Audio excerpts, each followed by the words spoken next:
In fact రాష్ట్రానికి సంబంధించిన ఆర్థిక వ్యవహారాలకు సంబంధించిన విషయాల మీద కేంద్ర ప్రభుత్వం రిలీజ్ చేసిన ఎకనామిక్ సర్వే ఆంధ్ర రాష్ట్రానికి సంబంధించిన పారాగ్రాఫ్ ఒకసారి చూస్తే ఆంధ్ర రాష్ట్రాన్ని పొగుడుతూ వాళ్ళు రాసిన మాటలు చూడండి ఒకసారి. State governments continued to improve their finances in financial year 24. Preliminary unaudited estimates of finances for a set of 23 states published by CAG suggests that the gross fiscal deficit of these 23 states was 8.6%, lower than the budgeted figure of 9.1 lakh crores. This implies that fiscal deficit as a percentage of GDP for these states came in at 2.8% as against the budgeted of 3.1%. The quality of spending by state governments improved, with state governments focusing on capex as well. The 23 major states are Andhra Pradesh, Arunachal Pradesh అని ఇట్లాంటివన్నీ రాసినారు.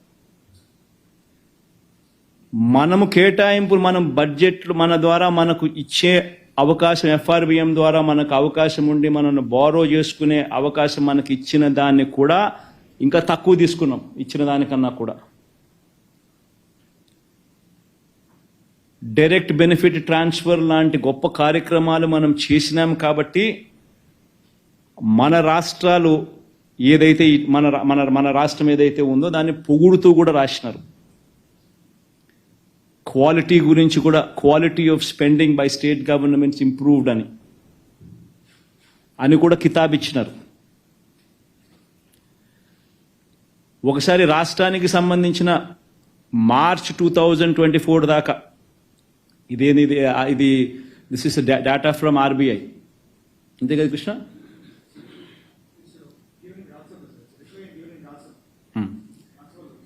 ఇది రాజ్యసభలో ఇచ్చిన reply.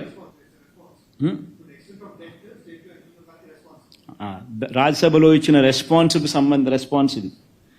దీంట్లో Andhra Pradesh debt ఎంత అని చెప్పి March 2024 దాకా చూస్తే 4,85,000 కోట్లు. నేను ఇంకా జూన్ వరకు తీసుకున్నా కాబట్టి ఇంకా పెంచిన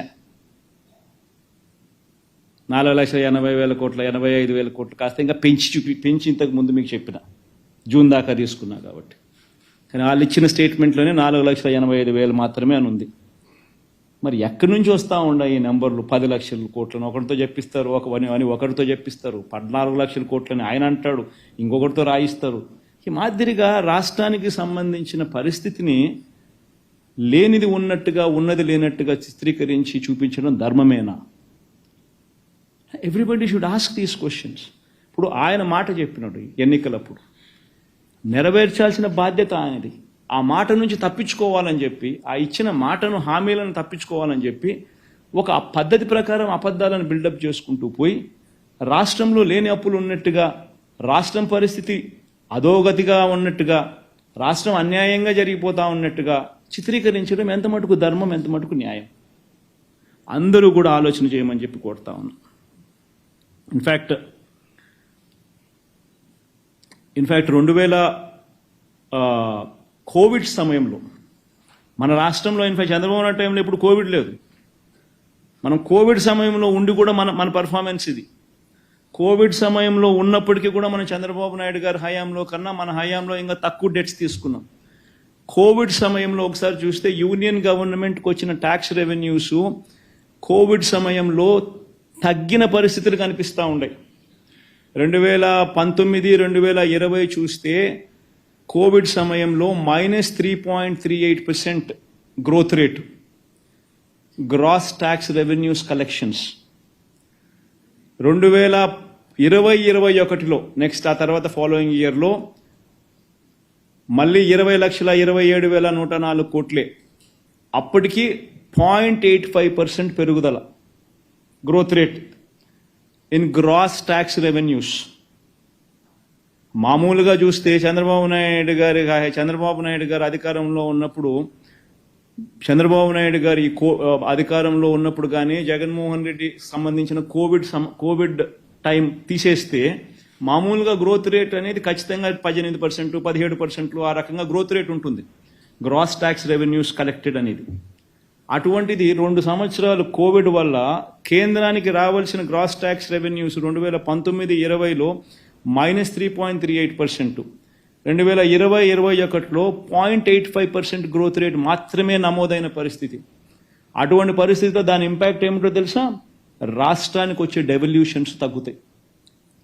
రాష్ట్రానికి వచ్చే డెవల్యూషన్స్ చంద్రబాబు నాయుడు గారి హయాంలో రాష్ట్రానికి 3.72% షేర్ ఆఫ్ జిఎస్డిపి రాష్ట్రానికి వస్తే మన హయాంలో షేర్ ఆఫ్ డెవల్యూషన్స్ రాష్ట్రానికి వచ్చింది జిఎస్డిపిలో కంపేర్ చేస్తే కేవలం 2.92%.